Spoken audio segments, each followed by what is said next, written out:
Steno Wale Babu welcomes you.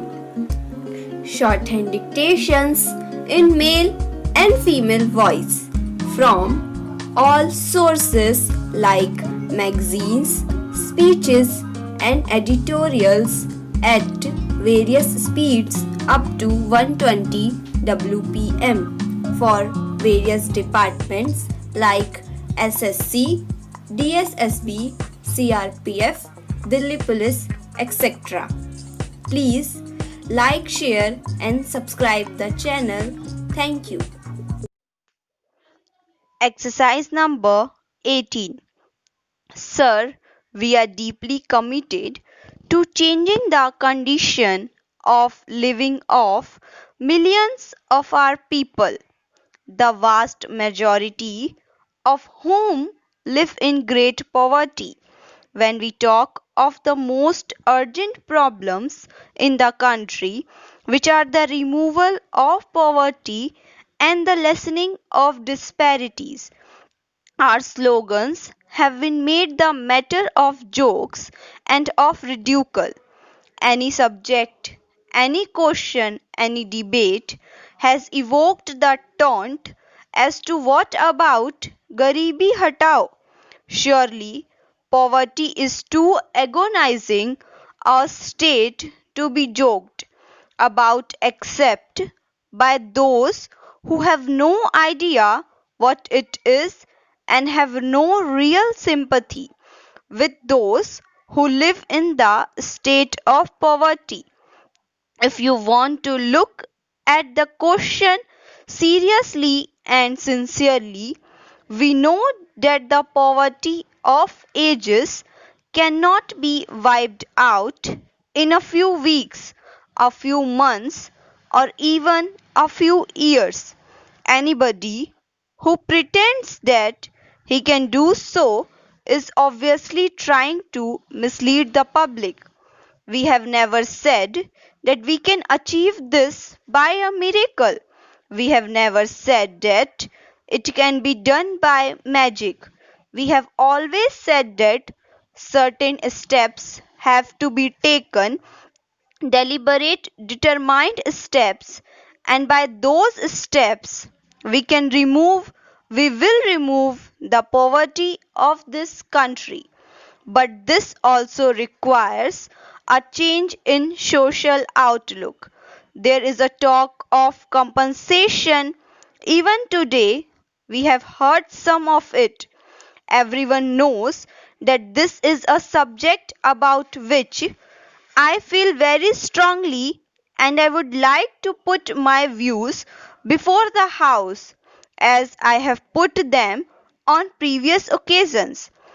When we talk of compensation, it is compensation for land, compensation for a palace or a big house. I should like to ask the honorable members, what about compensation for injustice?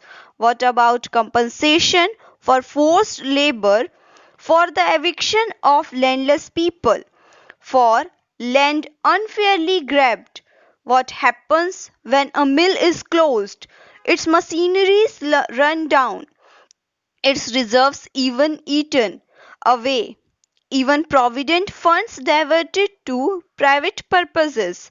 A small man's business is closed and a partner driven to the street, and other such things of the capitalist system. I remember there is a small group of people in Bihar.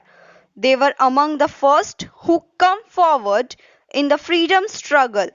Their lands were taken away by the Britishers, and up till now we have not given them that land. We believe that the necessary social, political, and economic processes which are involved in changing poverty must be carried out within a democratic framework.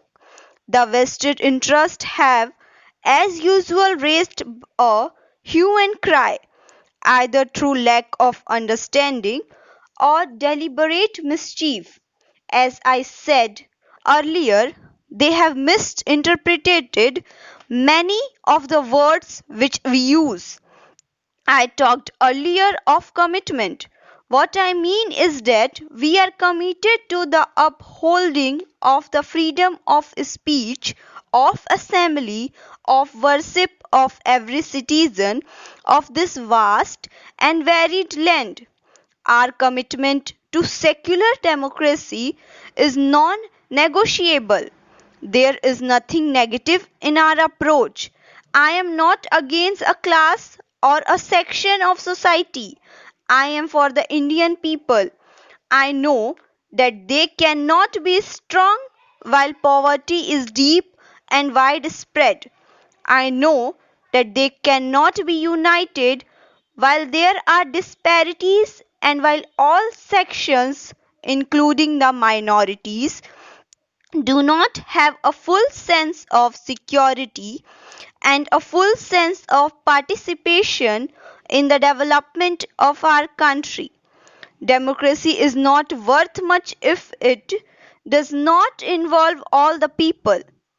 I can assure this House and the country that our commitment to upholding the every possible way the fundamental rights of our citizens remains absolute. Even when we speak of imposing certain restrictions on property rights, our intention is not to abolish property. Only where people rights are in conflict with public purpose, the public purpose must hold sway. Our people understand this. In the last elections, every possible attempt was made to scare the people and to mislead them into believing that all property would straight away be taken away. Those who indulge in such a propaganda miscalculated and underestimated the wisdom of our people, a wisdom based not on formal education but on personal experience. Some of us have joked and some have shown temper, and some have sincerely pleaded their cause. But I would urge all honorable members to approach the issues involved in our amendment with calm and sober reflection. These amendments have significantly social and political import, which we must try to understand in all seriousness. The measures which we have taken and are taking are milestones in the progress of millions of our people.